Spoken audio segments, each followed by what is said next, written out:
let's start.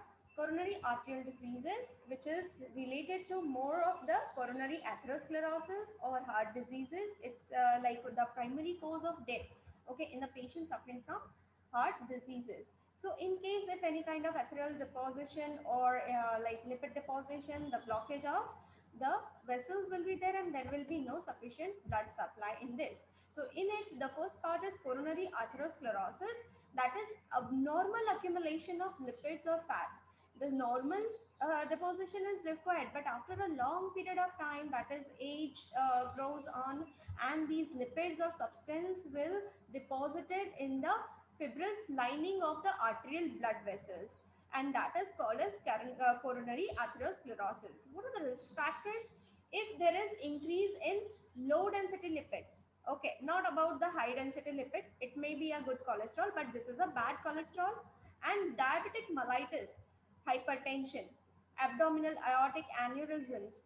Okay, so aneurysm is also one of the part. We had seen that yes, the deflation or bulging of the arteries or vessels is also responsible.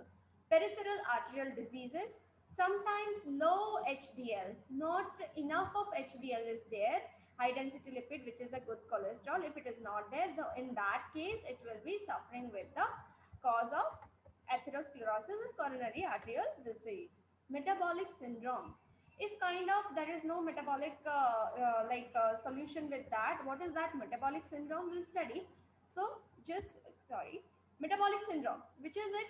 Diagnosis of this is confirmed if three of the following is included. Okay, what is that? If insulin resistance, fasting plasma glucose more than 100 mg per dl, means even though insulin is being given, but sometimes even fasting plasma glucose is increasing than the normal level. This insulin resistance is somewhere the insulin present in the body is not able to control the blood glucose level, which is the very early morning test done without any taking of the food or any kind of tea or any kind of substance in the morning. Then central obesity, like if the waist circumference is more than 35 in women, okay, if we are measuring with the measure tape and we are seeing that there is a circumference is more than 35 inches, in that case more than 40 more than 40 inches in men, then in that case again central obesity will be considered. Okay, so just you have to see that these kind of things is very much effective in the patients having the metabolic syndrome. Again, which is increasing. This lipidemia means triglyceride. If it is more than 150 mg per dl, HDL is lesser than 50 mg per dl in women and less than 40 mg per dl in men. So these ranges, if it is increasing or decreasing, we have to see that triglyceride has to be in control. It is going more than the subunit, and the HDL is going lower than the limit which is required. So both of things are leading to this lipidemia. So this is what again the reason metabolic syndrome might be there. Okay, then in that case, blood pressure consistency level. Okay, again we had seen that blood consistently it is increasing, then again it will not be able to give a proper blood supply, and that is what it will be leading to again metabolic disorders. Okay, so next is pro-inflammatory state. In infection or any kind of infectious state, C-reactive protein is increasing. Why the C-reactive protein is increasing? Because once inflammation is there, body have a mechanism to produce a substance which is produced by the liver. This is the C-reactive protein which is being produced by the liver to have a proper immunity, or like it has been a marker which is showing that infection is high. So this high CRP level can also indicate that inflammation in the arteries of the heart, which can be mean are at the higher risk of heart attack. So we have to be very careful in case of C-reactive proteins have increased. That means the metabolic syndrome might be because of the inflammatory conditions. Next is prothrombotic stage. Okay, what is prothrombotic stage? Again, we had seen in last class, prothrombin stages. We have a variation in the thrombus formation. Okay, if blood is not clotting or blood is clotting more than the time being given, so this is what the prothrombotic stage is. So if there is a high fibrinogen level, so in that case again the blood clotting mechanism is again affected. So this is all the reason where metabolic syndromes are affecting. Okay, next is pathophysiology. Let's go towards it. What is the pathophysiology that it is leading to coronary arterial disease? So whenever we are seeing any kind of disorders pathophysiology, it will start with a cause. So here what is the cause? The fatty streaks that is getting deposited in the intima, means inner layer of the arterial wall. Okay, so if the lumen is being deposited with these fatty streaks, the process will often begin early in life. If I am habitual to take more of junk food, my lifestyle is very sedentary, I am very lazy person, I'm not having any kind of exercises in my life, then it will lead to very early life deposition of fatty streaks. But most probably it is once the stage is developing and the geriatric people have more of deposition of the lipids. And because of this, what will happen? An injury to the vascular epithelium leads to the inflammation. Definitely, what is happening? The lumen of the vessels is including the lipids over that. So that cells will fight over there to defend this lipid. So the vascular diameter may be not fluctuated to give the proper blood supply. But here there is the blockage in the arteries. So blood will, this epithelium tissues will have a mechanism to fight towards it. But due to that, what will happen? It will lead to injury of these blood vessels. Okay. So it is even said as, let's consider, this is a theory of pathogenesis, response to the injury. Okay. So arterial endothelium is injured by what? Altered hemodynamic force. I said that there is a blockage or there might be hypertension has increased. Why? Because the blood pressure might increase to give a proper supply, and there is a blood flow being in a occluded manner. So that is what the blood vessels are striving hard. So in that case, hypertension will increase. So in that case, endothelial membrane is disturbed permanently and is altered, and platelets, lipids will also increase, and smooth muscle cells, that is SMC we say, smooth muscle cells aggregate on the intimal layer. So inside the smooth muscle cells will increase more and more to fight these lipids to lower the deposition of lipids, but ultimately they are only collecting and blocking.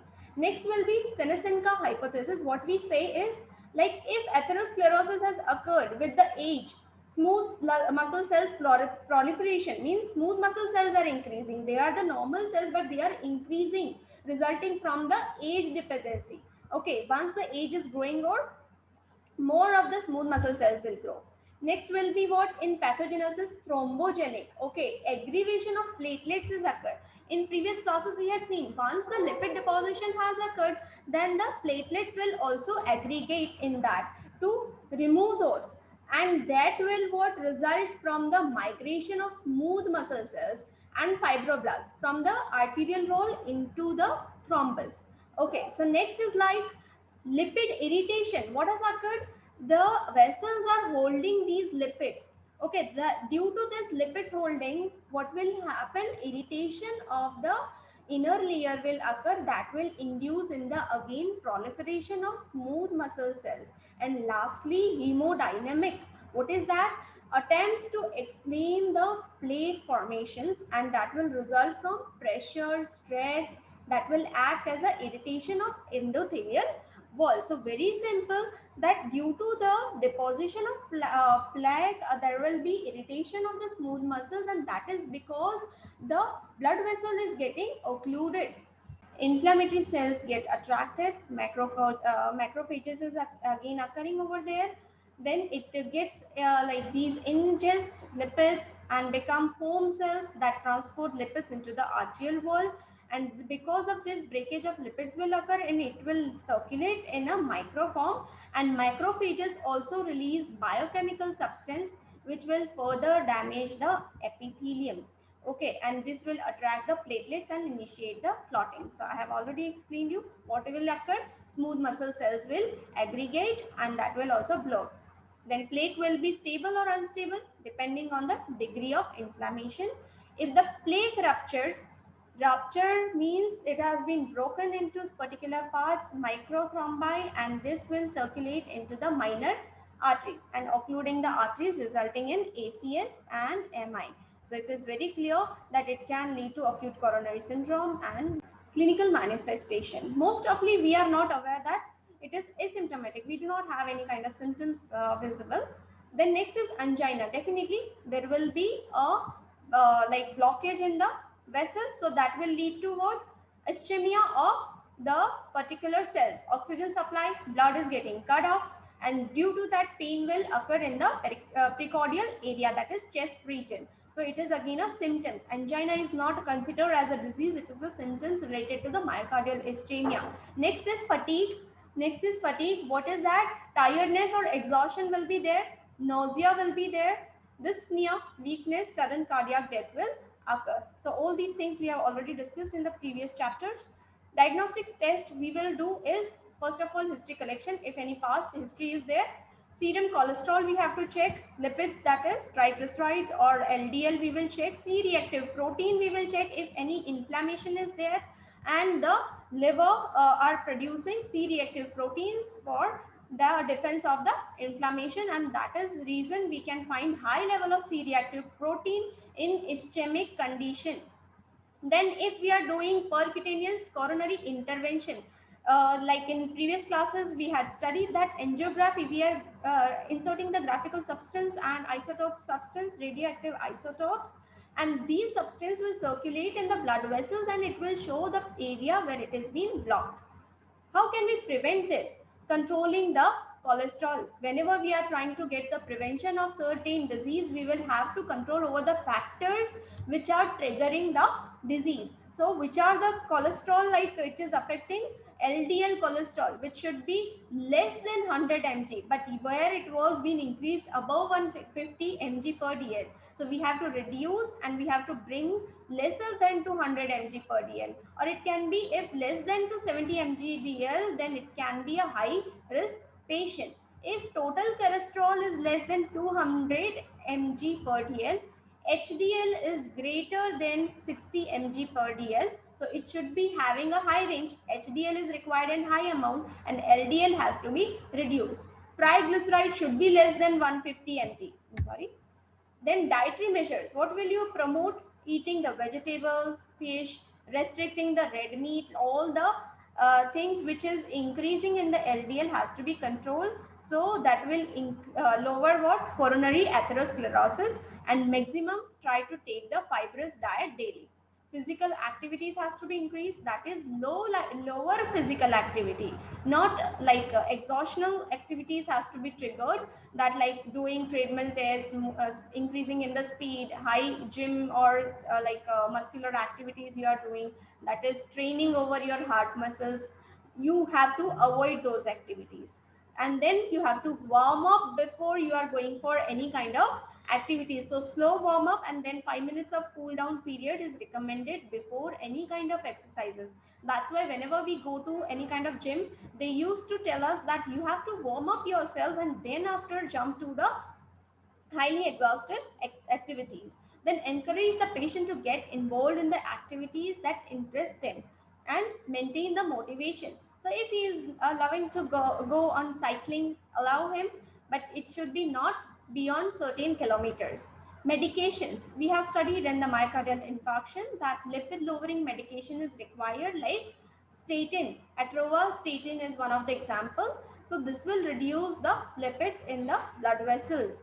Why? Because plaque collection is leading to arteriosclerosis, atherosclerosis. Promote the tobacco cessation. Again, it is leading to vasospasmodic action.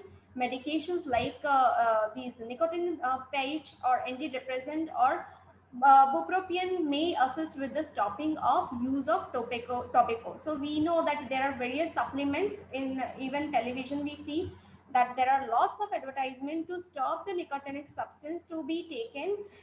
They are so much addicted that they may have a like resistance symptoms. So you have to give some kind of substance that will substitute their habit of having tobacco. So these are certain substances that will help to stop the use of tobacco. What you will do? Manage the hypertension. Definitely blood pressure is raised, so it will strain over what? Blood vessels, then ventricles. So we have to control the BP by what? You can even have to do the fluid control. We have to see that the patient is having a proper position, resting position, and he is not straining over his workload, stress is less. So this will all prevent what? Coronary arteriosclerosis. Then we have to manage the diabetes mellitus. We are aware that the hyperglycemia is there. If blood sugar is there, that will ultimately convert to cholesterol. So to prevent that, hyperglycemia is the foster of what? Dyslipidemia.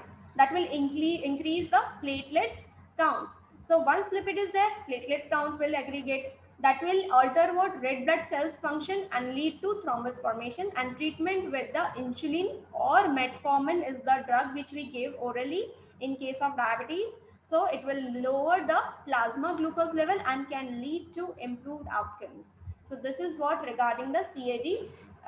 And you can find out that in arteriosclerosis or atherosclerosis, there are various causes of various substances which can be leading to the triggering of CAD. So we have to prevent this and we have to manage with the causes. We have to manage with the factors.